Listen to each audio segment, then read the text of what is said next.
Joining us now is Oji Okpe with stories trending around the world. Hello, Ojinika. Good morning, Dr. Abati. How are you this morning? I'm good. Good Great. Morning. Good morning, Tundu Abiola. Good morning, Oji. No. Genix. Tundu, Victoria, no, this MKO is Abiola. No, today's is Tundu Abiola. Okay, I'll add Victoria. Thank you, darling. Good morning. Good morning. You look great. Good morning, Rufai. How are you? Morning, you have to smile more often, Rufai. I'm charging you today. Okay. Okay, good. Well, all right. Good morning to you, viewers. Here are some of the stories that are trending across the globe.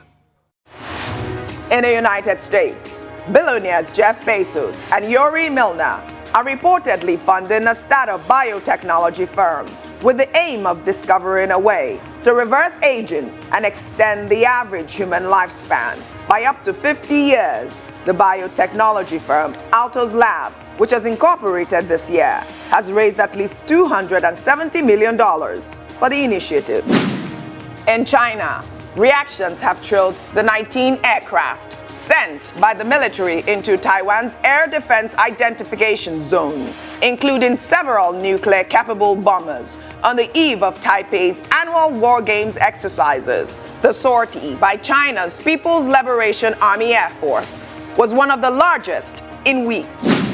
In Myanmar, Wirathu, a nationalist Buddhist monk, notorious for anti-Muslim remarks, was freed from prison on Monday after charges that he tried to stir up disaffection against the country's previous civilian government were dropped. Wirathu became prominent in 2012 after deadly riots broke out between Buddhist and ethnic minority Rohingya Muslims in the western state of Rakhine. In Afghanistan, Ahmad Massoud, leader of the National Resistance Front of Afghanistan, an anti-Taliban resistance group, has called for a general uprising against the Taliban militants. Massoud urged the people on Monday to fight in any possible form, either via armed struggle or by conducting protests. While in Guinea, following the coup d'etat that ousted President Alpha Condé on Sunday, Colonel Ahmad Doumbouya, the army coup leader, has barred government officials from leaving the country until further notice.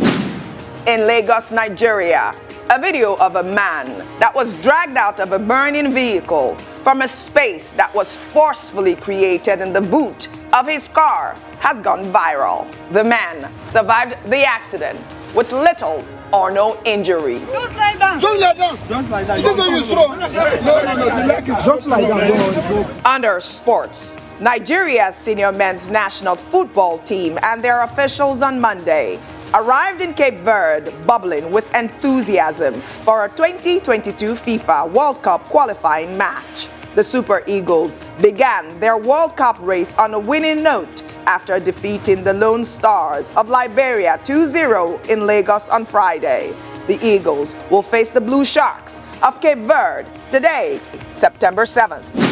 Finally, under entertainment, actor Michael K. Williams, who is one of the most beloved and enduring characters in the television series The Wire, was found dead on Monday afternoon by family members in his Brooklyn penthouse apartment. Williams was 54 years old, and his death is being investigated as a possible drug overdose. Oh, may his soul rest in peace. Let's begin what's trending in Nigeria. Alan Ifechukwu Onyema, the chairman of Nigeria's largest airline Air Peace, who last week signed a 300 million naira agreement to become the official airline of the Nigerian national teams, on Sunday gave an outstanding speech on the Air Peace aircraft conveying the Super Eagles to Cape Verde for the 2022 FIFA World Cup qualifying match with the Blue Sharks today. In this video that has now gone viral, Mr. Onyema encouraged the team to win the match to promote Nigeria's unity. Let's take a look. Good evening, Super Eagles. Good evening, patriotic Nigerians. My name is Alan Onyema. I'm the chairman, CEO of Air Peace Airlines.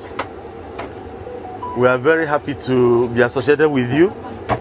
Why I decided to come to the airport at this time of the day, 2 a.m., to address you is because of this. You are not just going to play a football match.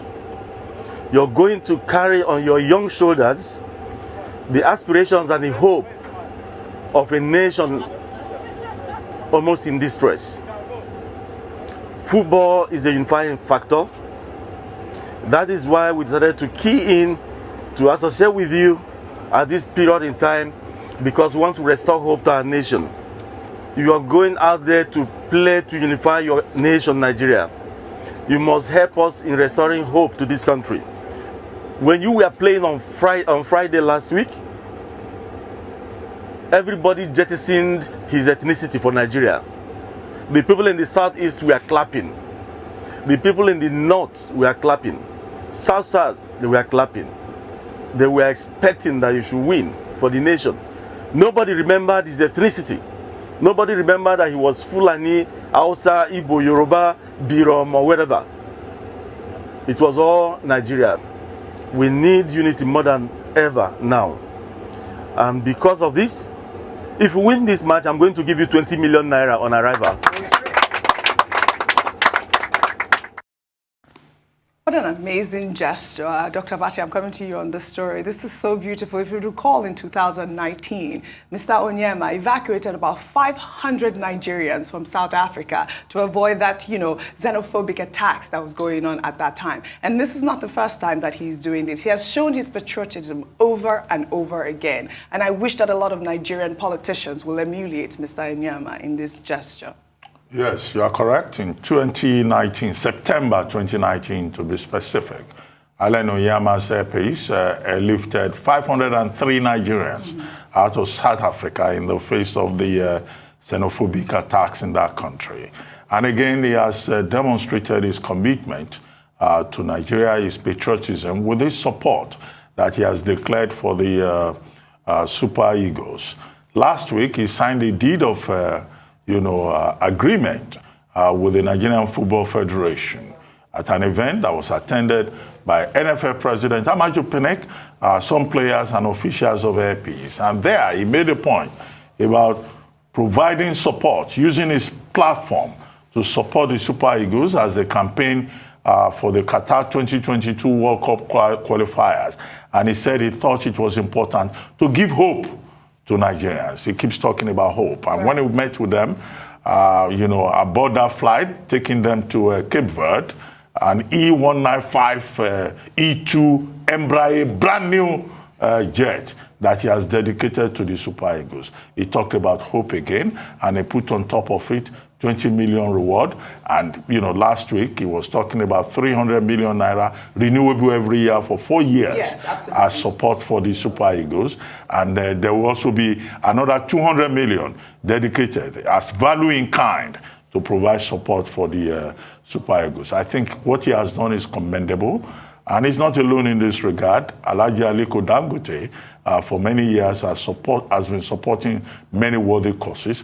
Femi Otedola has also been supporting many worthy causes. What we will say is to call on society, people, key persons in society, people who are privileged. There's also Ige Mokwe there, who runs the African Governance Initiative, the AIG, providing support, for persons in society. So it's called corporate social responsibility, or if you like, social responsibility.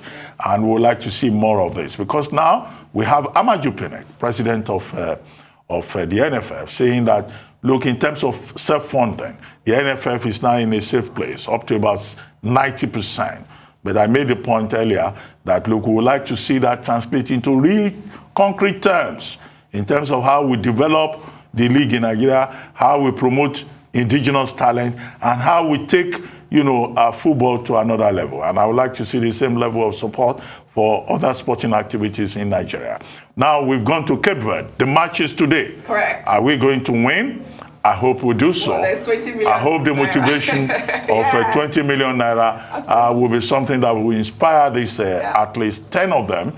2 are down to COVID-19. 8 have had to return to Europe because they are not allowed to play in countries that have been identified as red zones, even within the international window of 2 weeks that they're making use of. Very well said, Dr. Abati Tundu. Your analysis on this topic, Well, for me, this is noblesse oblige. Yes. And I want to say Alan Onyema for president, but no. I don't believe in successful businessmen venturing into politics. But that was a presidential speech. I mean, really. It was. Really believing in Nigeria, and what for me is our greatest strength, our diversity and unity in our diversity. I was actually really moved by that speech. I mean, he had a lot of comments on social media. This video went viral, and everybody was just, clapping and very encouraged by his words, especially the fact that he said, this one game, which is the soccer game, is one unifying factor, and we should show it and help, because there's so much disunity in the country at this point, and this is one time that we could do this for Nigeria. So I hope that our, Super Eagles come back with the win. Before I take your comment, Rufai, we'll have to go on a short break now, and when we come back, what's trending on the morning show will continue. Stay with us.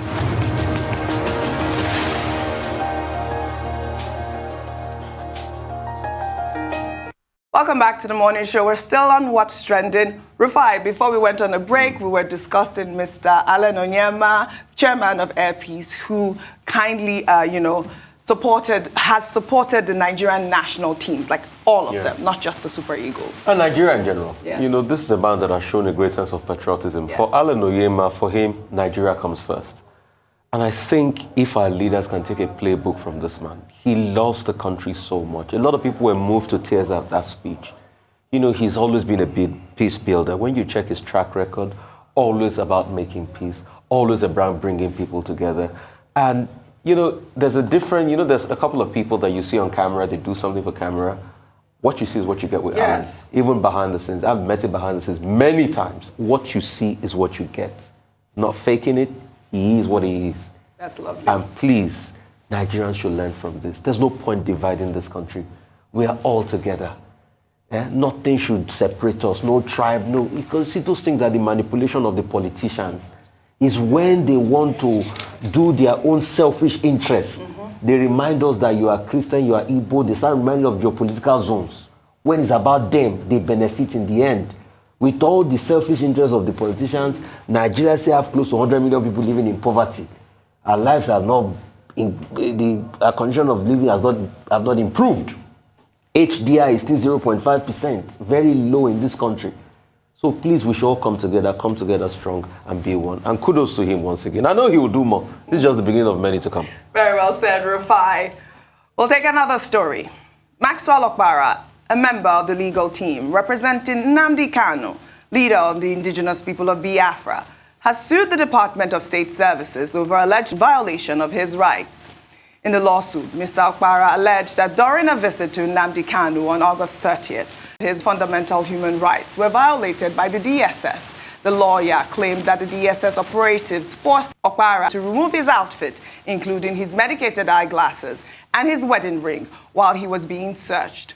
Okpara is seeking an order from the court declaring that the actions of the operatives and officers under the Command Commission amounts to a gross violation of the applicant's right to dignity of human person as guaranteed under Section 34 of the Constitution of the Federal Republic of Nigeria 1999 as amended, and Article 5 of the African Charter on Human and People's Rights.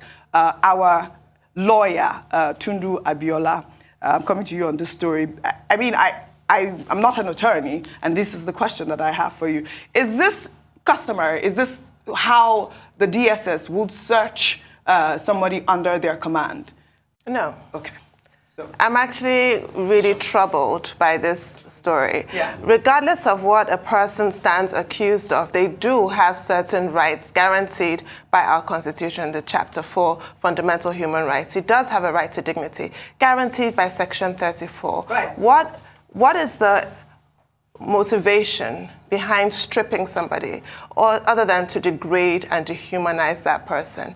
We need to do so much better than this. It's actually extremely worrying. This is a democratic dispensation. It is. The courts will have their say.